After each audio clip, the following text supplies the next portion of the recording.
Bismillah. Assalamualaikum warahmatullahi wabarakatuh. Bismillah. Innal hamdalillah nahmaduhu wa nasta'inuhu wa nastaghfiruh wa na'udzu billahi min shururi anfusina wa min sayyiati a'malina. May yahdihillahu fala mudilla lahu wa may yudlil fala hadiya lahu. Wa ashhadu an la ilaha illallah wahdahu la syarika lah wa ashhadu anna Muhammadan abduhu wa rasuluh. Ya ayyuhalladzina amanu taqullaha haqqa tuqatih wa la tamutunna illa wa antum muslimun. Ya ayyuhan nasu taqu rabbakumul ladzi khalaqakum min nafsin wahidah wa khalaqa minha zawjaha wa batha minhuma rijalan katsiran wa nisaa'a wattaqullaha alladzi tasaaluna bihi wal arham innallaha kana 'alaikum raqiba. Ya ayyuhalladzina amanu taqullaha wa qulu qawlan sadida yuslih lakum a'malakum wa yaghfir lakum dhunubakum wa may yuti'illaha wa rasulahu faqad faza fawzan 'azima. Amma ba'd.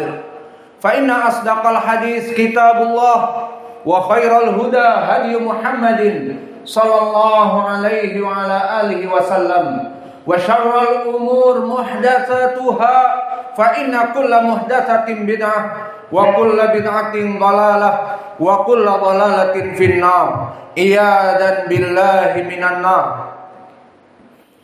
Jamaah sidang Jumat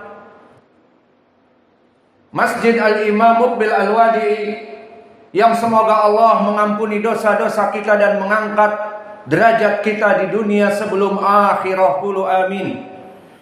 Maka ketahuilah ya ibadallah, bahwa sungguhnya Allah jika mencintai seorang hambanya, maka Allah akan mengujinya, dan ujian itu tergantung atas keimanannya besar dan kecilnya. Maka di dalam hadis yang diriwayatkan oleh Imam Al-Bukhari dari Abi Hurairah, berkata Rasulullah sallallahu alaihi wa ala alihi wasallam, "Man yuridillah bihi khairan yusib minhu. Man yuridillah bihi khairan yusib minhu." Maka di dalam hadis ini dari segi i'rab, man ismu syart yang menjazmkan dua fi'lun mudhari'. Yang pertama yuridillah, maka asalnya yurid, namun karena bertemu dengan iltaqa baina sakinain lafdzul jalalah Allah sehingga dikasrahkan aridan. Man yuridillah bihi khairan, barang siapa yang Allah menginginkan kepada hambanya kebaikan yang besar, yusib minhu, maka yusib yang kedua fi'lun mudhari' yang majzum karena fi'lul jawab, maka Allah akan memberikan ujian dan cobaan atas hambanya. Maka dari sini makna man di sini adalah ismul istifham dan ismul syart. Kita artikan dengan i'rab yang ada, man yuridillah bihi khairan yusib minhu, maka barang siapa yang Allah menginginkan kebaikan kepada seorang hamba dari hamba-hambanya, yusib minhu, maka Allah pasti akan menjadikan ujian dan cobaan, testing, imtihan atas hamba tersebut. Dan bahkan di dalam hadis yang lain, bahwa neraca dari cobaan-cobaan yang datang kepada hambanya yang dicintai oleh Allah tergantung dari keimanan, tergantung dari amal-amal salehnya. Maka telah diriwayatkan oleh Imam At-Tirmidzi dan Imam Ahmad an Asim ibni Abi Nujud an Mus'ab ibni Sa'ad ibni Abi Waqqas dari bapaknya Sa'ad ibni Abi Waqqas, di mana dia bertanya kepada Nabi, "Ya Rasulullah, ayu muslim asyadda ibtila'an?" wahai Rasulullah, muslim yang bagaimana tipenya? Yang mana dia itu mendapatkan cobaan-cobaan tergantung dari amalan-amalan dan keimanannya. Maka dikatakan oleh Nabi, asyaddul ibtila al-anbiya, summa salihin, summal amsal fal amsal. Yubtala rajulu ala hasbi, wa fi riwayah ala qadri imanihi wa a'malihi. Fa in kanat imanuhu salban yusabbu bi akthar, wa in kana imanuhu riqqatan fayukhaffaf fil ibtila. Maka dari Sa'ad bin Abi Waqqas menanyakan seorang muslim yang bagaimana, yang mana dia diuji di sisi Allah, yang paling kuat ujiannya. Dikatakan oleh Nabi, orang yang paling kuat dan paling dahsyat ujiannya para anbiya. Kemudian setelah itu orang-orang yang saleh. Kemudian setelah itu turun sumal amsal fal amsal. Maka turun derajat demi derajat. Dan yubtala rajul ala hasbi imani. Dan seseorang itu akan diuji sesuai dari keimanannya, sesuai dari amal-amal salehnya. Maka Allah mengetahui jika seseorang ini dalam keadaan imannya kuat dan amal-amalnya banyak, Allah akan menguji sesuai keimanannya, maka ujiannya lebih dahsyat dari yang lainnya. Fa in kana riqatan, maka jika imannya lemah ataupun lembut ataupun kurang, maka ujiannya pun akan semakin berkurang. Hadis ini barakallahu fikum, seperti kami sebutkan, diriwayatkan oleh Imam At-Tirmidzi dan Imam Ahmad dari jalan Asim ibnu Abi Nujud, dan dia adalah Asim ibnu Bahdalah, sadukun hasanul hadis. Maka hadis ini hadis yang hasan lidatih, dan telah dikatakan oleh Imam At-Tirmidzi dihukumi hada hadisun hasanun sahih, dan telah disahihkan oleh muhaddis era now Syekh Al-Albani di As-Sahihah. Maka dari dua hadis ini barakallahu fikum, jika Allah menginginkan kebaikan kepada seseorang, maka orang itu akan diberikan ujian oleh Allah.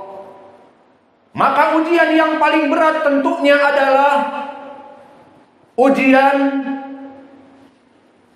losing a loved one. Ujian diambil orang yang paling tercinta dari dirinya. Maka losing a loved one diambil dari orang-orang yang tercinta dari yang dia punyai, maka itu adalah seberat-beratnya dari ujian. Dan pada saat itu istrinya yang lain dalam keadaan keguguran dikuret di rumah sakit pada hari Selasa 7 Juni 2002, 8 Dzulqa'dah 1443, dan istrinya yang lain di rumah sakit divonis oleh dokter spesialis ortopedi dengan penyakit osteoartritis, yang maknanya pengapuran dari tulang-tulang yang menyebabkan sakit. Maka 3 ujian pada hari yang sama, bahkan mendapatkan khobar di rumah sakit. Maka ini adalah ujian yang besar. Dan ujian losing a loved one, dengan diambilnya orang yang tercinta, maka permasalahan kematian dari orang-orang yang tercinta adalah suatu perkara yang pasti akan terjadi. Karena semua yang hidup di muka bumi ini pasti akan mati. Maka Allah berfirman, kullu nafsin dha'iqatul maut. Seluruh yang namanya manusia yang bernyawa dan makhluk yang bernyawa pasti akan didatangi oleh kematian. Dan Allah berfirman, kullu man 'alaiha fan wa yabqa wajhu rabbika dzul jalali wal ikram.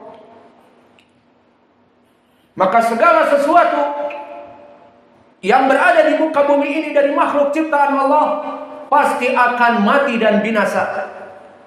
Dan bahkan Allah mengatakan, aina ma takunu yudrikkumul maut. Dimanapun kalian berada, anytime, anywhere, maka sang maut pasti akan menjemput kalian. Dan dijadikan bahkan di dalam Al-Quran, kematian, losing a loved one, kematian orang-orang yang kita cintai, dari ibunda kita, dari anak-anak yang istri kita sedang hamil padanya, maka itu semuanya dinamakan dengan al-ibtila. Maka Allah berfirman di Al-Baqarah, walanabluwannakum bisyai'in minal khawfi wal ju' wa naqsi minal amwal wal anfus was thamarat. Walanabluwannakum, maknanya di sini fi'lun amr yang masuk kepadanya nun taukid, maka Allah pasti akan menjadikan ibtila. Walanabluwannakum, maka pasti kami akan menjadikan ujian, cobaan, ibtila. Dari apa? Dari rasa takut, dan dari kelaparan, dan dari kekurangan rizki, dan dari dicabutnya dan dihilangkannya losing a loved one, wa naqsi minal amwal wal anfus, dan dikurangi dari rizkinya dan diambil dari orang-orang tercinta, was thamarat, dan juga dijadikan panen yang paceklik. Maka ini semuanya dijadikan oleh Allah sebagai walanabluwannakum, maka pasti kami akan menguji seluruh manusia-manusia di muka bumi ini, di antaranya dengan losing a loved one, dengan diambilnya di muka bumi ini orang-orang yang tercinta yang ada pada kita. Astaghfirullahaladzim wa atubu ilaih, fastaghfiruh, innallaha ghafurur rahim.